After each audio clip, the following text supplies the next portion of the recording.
Hello health champions! I've received a lot of requests on how many grams of carbs to eat and how to count carbs on a low carb and ketogenic diet. And it's not real complicated, but there is some controversy and there are a few things that you really need to understand in order to know what's right for you. So today, after watching this video, it will be totally clear to you how to count carbs in order to get the best results, not just to lose weight, but to get as healthy as possible in the process. Coming right up. Hey, I'm Dr. Ekberg. I'm a holistic doctor and a former Olympic decathlete. And if you want to truly master health by understanding how the body really works, make sure you subscribe, hit that bell, and turn on all the notifications so you never miss a life-saving video. First, a real quick review on why are we talking about eating less carbs and counting carbs at all. It's because carbs is the primary thing that drives blood glucose, blood sugar, which in turn stimulates insulin, and insulin is a storage hormone. And that in itself is a great thing. It helps us survive a famine. It allows us to store excess energy for the future. But if we have chronic excess blood glucose, then now we get into something called insulin resistance and chronic storage, overstorage. And what this means that once you've had this and you're getting close or into the range of type 2 diabetes and severe insulin resistance, now your body becomes very, very stubborn. And basically, you broke it. And take that with a grain of salt here. What I mean by that is, a lot of the advice that they tell people as far as healthy eating, it might work for a slender, active, young person who is insulin sensitive and who is just maintaining an ideal weight. But if you're not there, if you have this situation and you broke it, if you broke your metabolism, if you broke your carbohydrate handling system, now those regular rules don't apply. And we need to be much, much stricter in order to reverse the process and allow the body to heal. So we want to reduce carbs, but how much do we reduce carbs? Now, a lot of people still eat 300 grams of carbs as per the recommendations in the official guidelines. So if they cut down to 100, that's a tremendous decrease, and that might be enough for some people. But some people might have to go down to 50 or 20 or even less. We often talk about macros, meaning the percentages of the different macronutrients. And the macronutrients are carbohydrate, protein, and fat. So if you want to go low carb or even keto, a lot of people might start off with 10% carbs, 20% protein, and 70% of calories from fat. And if we illustrate this graphically, then this would be carbs, protein, and fat. So the majority of calories would be from fat. And how does that translate into percentages then? Well, if we assume that we have a 2,000 calorie person, depending on your size and metabolism and so forth, then the 10% would obviously be 200 calories, 20% is 400, and 70% is 1,400 calories for a total of 2,000. And then you just adjust based on your size and calories. Then the next step is to convert that into grams. So 10% of carbs would be 200 calories, and carbs have 4 calories per gram, so 200 calories means 50 grams. 4 times 50 is 200, 10%, real simple. And then for protein, they're also 4 calories per gram times 100, so since we're eating 20%, that's twice as many calories. And for fat, now it becomes a little different because fat has 9 calories per gram.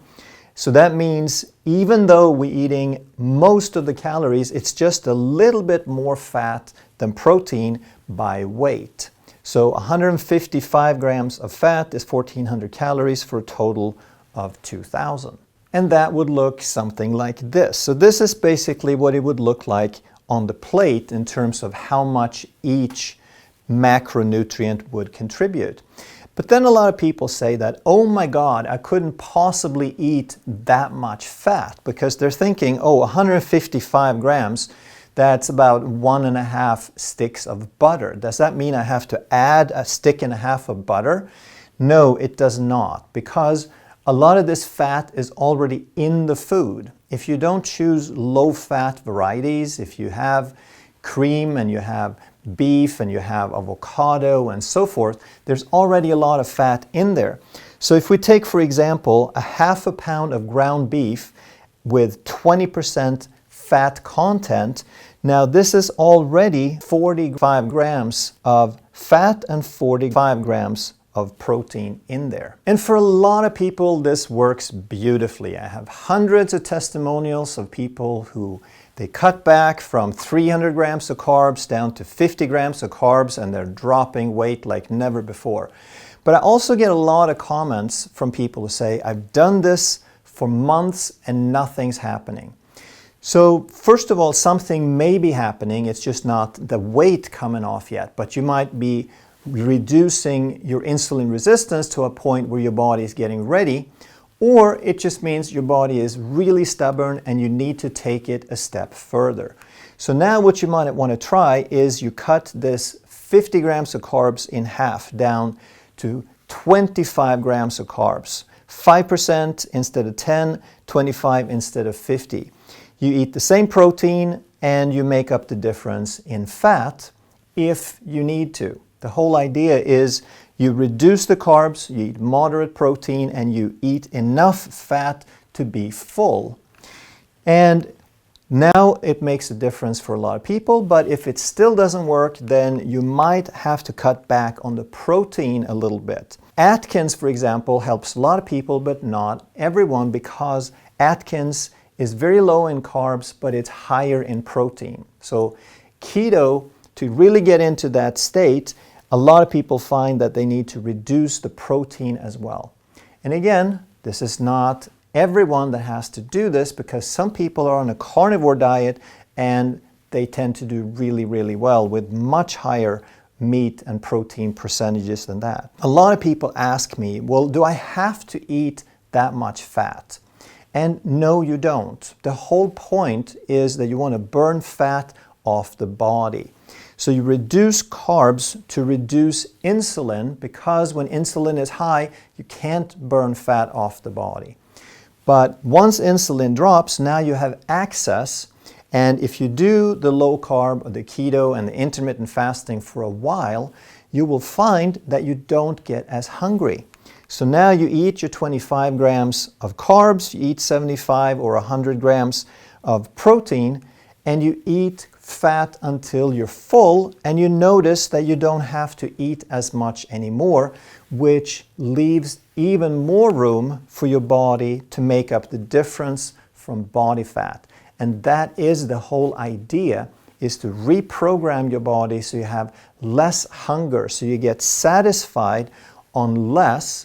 But it's really important then that you eat high quality foods. You're also getting the micronutrients.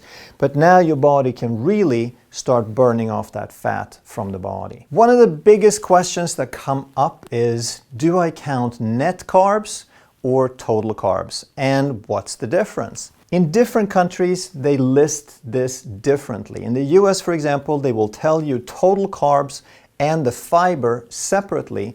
And the way that you calculate it then is you take the total minus the fiber to get the net carbs. And why do you do this? Because you have enzymes to break down some of the carbs. Those we call digestible. You can turn those into blood sugar and into fuel and energy, but you don't have enzymes to break down the fiber. It passes through you. It has no effect on blood sugar. So therefore, in my opinion, it's more precise to count the total minus fiber to actually calculate the net carbs. Now let me give you a few examples so you can see why this makes a big difference. If you take a banana, which typically you don't want to eat on a low-carb diet, then it has 23 grams of total carbs, which is quite a bit. But the problem is almost all of that is sugar and starch. It's digestible. It turns into blood sugar and drives insulin very quickly. There's only 2.6 grams of fiber, so almost all of it becomes net carbs. Let's look at another example, like avocado. It looks like it has a good amount of carbohydrate, and if you counted total carbs, you might want to avoid this because 9 grams of carbs is going to make up a big chunk of your carbohydrate budget. But if you're counting net carbs, you subtract the fiber, it doesn't affect blood sugar, and therefore you only have 2 grams of net carbs, which is negligible, has very, very little impact. And one more example would be flax seed, which looks like it has an enormous amount of carbohydrates, like almost a full third of the seed is carbohydrate. However, it has 29 grams of total, but almost all of it is fiber. So 1.6 grams of net carbs means from a blood sugar perspective, you can safely eat flaxseed as much as you want. Now, here's where it gets interesting, and this is where the debate and the controversy gets a little more heated, because this fiber, turns out, is actually 2 types of fiber. One is called soluble and one is called insoluble. And even though you don't have the enzymes to digest either one, you have bacteria in your gut that will use the soluble fiber for food. So they will turn this soluble fiber into short-chain fatty acids, and this does not have any impact on blood sugar, but it does result in calories because these short-chain fatty acids, they mostly serve as fuel and food for other bacteria in your gut, but some of these come back into your system as calories. Do we care? No, because if you've watched this channel for a while, you know that calories are not a bad thing. Calorie is just a measurement of how we make energy, and this turns out to be a highly beneficial form of energy. There's several different types of short-chain fatty acids, and one that you've probably heard of is acetate or acetic acid, because that's what you supplement when you take apple cider vinegar, and that has tremendous benefits for your intestinal tract, for your digestion. But if you don't add this and you have a healthy gut and you eat some fiber, then your gut bacteria will actually produce this, and this is the most abundant short-chain fatty acid in your system. It helps with pH regulation, and as we've talked about a lot, your digestive tract needs to be acidic. Even though your body overall is slightly alkaline in the blood, your digestive tract needs to be acidic. These have an impact on appetite. It tends to lower appetite. Then there are other short-chain fatty acids such as butyrate and propionate. And if you think that the name butyr sounds kind of familiar, it's because it is from butter. That is where they first discovered it, and butter has a good amount of this. So butter is something else that's beneficial. That's why we talk about eating a good, clean source of grass-fed butter. This is fuel for your epithelial cells. An epithelial cell, that's the innermost lining, the surface of your gut that is in contact with the food. The job is to deal with the food and absorb the food and not get too inflamed by the food. And these epithelial cells, they have the highest turnover of any cells in your body. So if we provide them plenty of fuel, then they can heal and maintain integrity. But if we don't have enough, then we can get things like leaky gut. So these short-chain fatty acids will actually improve your ability to heal a leaky gut. They're also anti-inflammatory, they have anti-cancer properties, and all of these put together has the overall effect of improving the balance of beneficial to pathogenic bacteria. So when we eat a lot of sugar and we don't have enough of these short-chain fatty acids, we tend to overproduce the pathogenic bacteria, and now we get IBS, we get bloating, we get Crohn's, we get SIBO, and all these nasty things. So these help us regulate all these gut functions. It further helps to regulate immunity. The vast majority of your immune cells are in the gut, so if you have a balanced gut, it tends to promote a balanced immune system. These fatty acids even help protect the brain, because when you have a leaky gut, pretty much anything that gets through the leaky gut also gets through your blood-brain barrier, and if you have inflammation in the gut, you're going to have inflammation in the brain. And finally, if we're concerned about the glucose and the calories, then know that these will actually help reduce your blood glucose levels and improve your insulin sensitivity. This is one of the mechanisms that they believe the apple cider vinegar works through.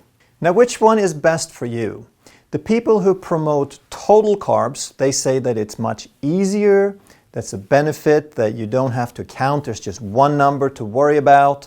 And if you just count the total, you tend to be stricter anyway and you get better results.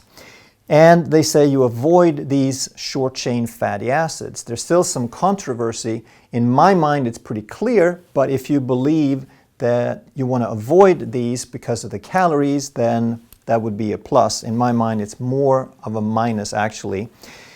And a negative of total carbs is that you're going to be missing out on a lot of the plants. That animal foods are rebuilding, which is excellent, but plants can be cleansing.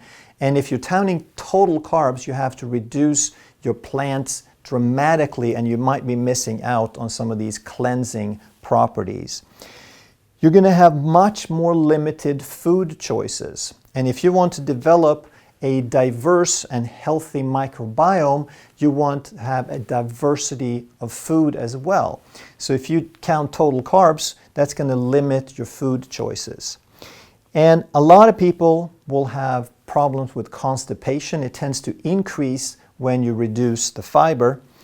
Now, a plus is some individuals may do better on this. Okay? And here is the caveat, that we can't just say this is the principle, this is how it works for most people. We have to look at the end result on the individual case of one, which is you. And some people do better on this. If they have extreme sensitivities, if they have an extremely upset biome, a microflora, bacterial flora, then some of them get upset no matter what fiber you put in there. And for those people, carnivore might be a good way to go for a while at least. Now, the people who promote net carbs, they say that it is more accurate because it better reflects what you're actually absorbing and using. They say you're getting these short-chain fatty acids, which in my mind is a significant benefit. You're promoting regular bowel movement, because if you get constipated, then you tend to improve toxicity. It's harder to get the junk out of the body without regular bowel movements. You get more food choices, because now you can include non-starchy vegetables. There's a lot of vegetables that look high in carbohydrate, like we talked about, the avocado and the flax and leafy greens and so forth. But net carbs, they're very close to zero, so you can eat a lot of those without exceeding your net carb budget. And here we're going to have a complete copy, a repeat. Some individuals may do better on this. So again, we first understand the principles, and then we look at our own situation and we see which one works the better, and it might even be working better for a while, and then we need to do the other one. A couple of bonus points for you.